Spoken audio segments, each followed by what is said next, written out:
Gran susto que se levaron os dous ocupantes deste vehículo que circulaba esta mañá pola avenida do Malecón, en pleno casco urbano de Ribeira.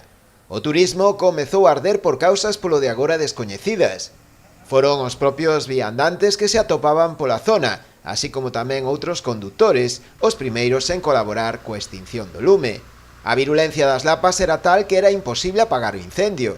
Foi precisa a chegada ao lugar dos numerosos medios de emerxencias, tanto o GAEN como tamén do Parque de Bombeiros e das Policías Nacional, Local e Portuaria, para proceder así á súa extinción definitiva.